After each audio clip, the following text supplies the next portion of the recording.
मैं सही फैसले लेने में विश्वास नहीं करता, बल्कि फैसले लेकर उन्हें सही साबित कर देता हूँ। यह कहना है एक भारतीय सबसे सफल उद्योगपति, निवेशक और टाटा सन्स के अध्यक्ष रतन टाटा जी का, जिन्होंने टाटा ग्रुप की सभी प्रमुख कंपनियों को जैसे Tata steel, Tata Motors, Tata power, Tata consultancy services, Tata T, Tata chemicals, Indian hotels और टाटा टेली सर्विसेज को एक नई ऊंचाइयों पर पहुंचाया। टाटा ग्रुप दुनिया का सबसे बड़ा बिजनेस ग्रुप है। रतन टाटा का जन्म भारत के सूरत शहर में हुआ था। रतन टाटा ग्रुप के फाउंडर जमशेदजी टाटा के पोते हैं। उनके पिता का नाम नवल टाटा और माँ का नाम सोनू टाटा था। उनका एक भाई है जिसका नाम जिमी टाटा है। जब रतन 10 साल के थे तब उनके माता पिता एक दूसरे से अलग हो गए। उसके बाद उनका पालन पोषण उनकी दादी नवाजभाई टाटा द्वारा किया गया। रतन टाटा का एक और सौतेला भाई भी है जिसका नाम नोएल टाटा है। रतन टाटा की प्रारंभिक शिक्षा मुंबई के कैंपियन स्कूल से हुई और माध्यमिक शिक्षा Cathedral and John Connon School में हुई। इसके बाद उन्होंने यूएसए की कॉर्नेल यूनिवर्सिटी में वास्तुकला में डिग्री हासिल की और यूएसए के हार्वर्ड बिजनेस स्कूल से एडवांस मैनेजमेंट प्रोग्राम पूरा किया। फिर रतन टाटा ने टाटा ग्रुप के साथ अपने करियर की शुरुआत की। शुरुआती दिनों में उन्होंने टाटा स्टील के शॉप फ्लोर पर कार्य किया। इसके बाद वे टाटा ग्रुप की और कंपनियों के साथ जुड़ने लगे। फिर उन्हें राष्ट्रीय रेडियो और इलेक्ट्रॉनिक्स कंपनी नेल्को में प्रभारी निदेशक नियुक्त किया गया। उस कंपनी की उस समय बहुत बुरी परिस्थिति थी। उन्हें 40% का नुकसान और 2% ग्राहकों के मार्केट शेयर खोने पड़े। लेकिन जैसे ही रतन टाटा उस कंपनी में शामिल हुए, उन्होंने कंपनी का मुनाफा ज्यादा करवाया और ग्राहक मार्केट शेयर भी 2% से 25% तक ले गए। उनकी इस काबिलियत को देखकर जेआरडी टाटा ने रतन टाटा को अपने उद्योगों का उत्तराधिकारी घोषित किया। लेकिन उस समय ज्यादा अनुभवी न होने के कारण बहुत लोगों ने रतन टाटा के टाटा ग्रुप के अध्यक्ष बनने पर विरोध किया। लोग कहते थे कि रतन टाटा ना तो अनुभवी है, ना ही वे इतने विशाल उद्योग जगत को संभालने के काबिल है।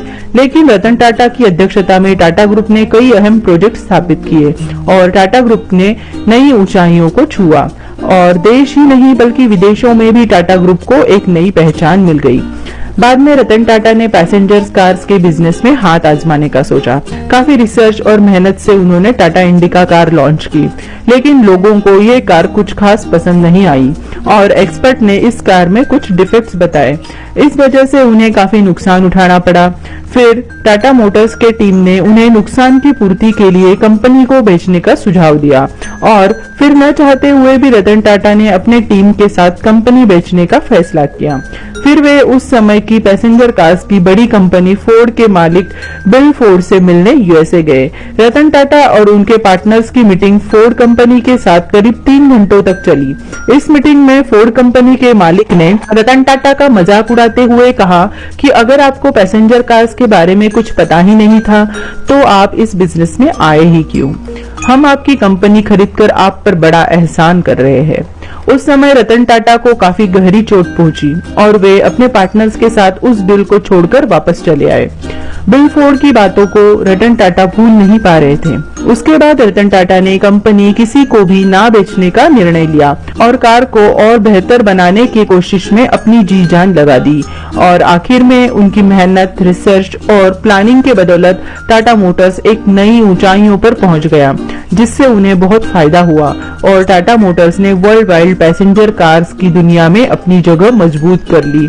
वहीं दूसरी ओर फोर्ड की कार उस समय लॉस में जा रही थी और फोर्ड के मालिक लैंड रोवर और जैगुआर को बेचना चाहते थे। तब रतन टाटा ने कहा कि वो लैंड रोवर और जैगुआर को खरीदना चाहते हैं। तब बिल फोर्ड, जो उन कंपनियों की वजह से लॉस में डूब चुके थे, उन्होंने यह प्रस्ताव मंजूर किया और अपने टीम के साथ टाटा मोटर्स के मुख्यालय पर पहुंचे। मीटिंग में यह तय हुआ कि लैंड रोवर और जैगुआर ब्रांड 9300 करोड़ में टाटा ग्रुप के अधीन होगा। तब बिल फोर्ड ने कहा कि आप हम पर बहुत बड़ा एहसान कर रहे हैं लैंड रोवर और जैगुआर को खरीदकर। अगर रतन टाटा चाहते तो उन्हें करारा जवाब दे सकते थे, मगर वे अपनी सफलता की नशे में चूर नहीं थे। उसके बाद रतन टाटा लैंड रोवर और जैगुआर को उन ऊंचाइयों पर ले गए जहां फोर्ड कंपनी पहले उन्हें नहीं ले जा पाई थी। रतन टाटा का कार्स में जो इंटरेस्ट था वो हमें और भी कई रूप में देखने को मिला, जिसमें से एक रूप था टाटा नैनो। रतन टाटा जी का कहना था कि हर सामान्य आदमी के पास कार हो, इसलिए उन्होंने लगभग सिर्फ 1 लाख रुपए की कार मार्केट में लॉन्च की और अपना एक और वादा निभाया। रतन टाटा और टाटा ग्रुप हर साल अपने एनुअल प्रॉफिट का 66% चैरिटी में डोनेशन के रूप में दे देती है। टाटा ग्रुप का 2015 में $108 बिलियन का रेवेन्यू था, जिसका 66% उन्होंने हमेशा की तरह डोनेट कर दिया। हिंदुस्तान में कोई भी ऐसा बिजनेसमैन नहीं है जो अपनी कमाई का 60% से ज्यादा हिस्सा दान कर दे। रतन टाटा ने हाल ही में भारत के ई-कॉमर्स कंपनी स्नैपडील में भी निवेश किया है। इसके साथ साथ उन्होंने एक और मोबाइल कंपनी जियोनी में भी निवेश किया है। वे अभी टाटा समूह के अध्यक्ष के साथ साथ टाटा सन्स के चैरिटेबल ट्रस्ट के अध्यक्ष भी बने हुए हैं। वे प्रधानमंत्री की व्यापार और उद्योग परिषद और विनिर्माण प्रतिस्पर्धात्मक परिषद के सदस्य है और कई कंपनियों के बोर्ड पर निदेशक भी है। भारत सरकार के द्वारा रतन टाटा को सन 2000 में पद्म भूषण और सन 2008 में पद्म विभूषण पुरस्कार से सम्मानित किया गया है। ये सम्मान देश के तीसरे और दूसरे सर्वोच्च नागरिक का सम्मान है। रतन टाटा एक सफल उद्योजक है जिनका स्वभाव बहुत शर्मीला है। वे मुंबई के कुलाबा में एक फ्लैट में रहते हैं और उनका पुस्तकों के प्रति बहुत लगाव है। रतन टाटा उच्च आदर्शों वाले व्यक्ति है। वे मानते हैं कि बिजनेस का अर्थ सिर्फ प्रॉफिट कमाना नहीं, बल्कि समाज के प्रति अपनी जिम्मेदारी को भी समझना है। रतन टाटा का हमेशा से यह मानना था कि जीवन में आगे बढ़ते रहने के लिए चढ़ाव उतार का बड़ा ही महत्व है।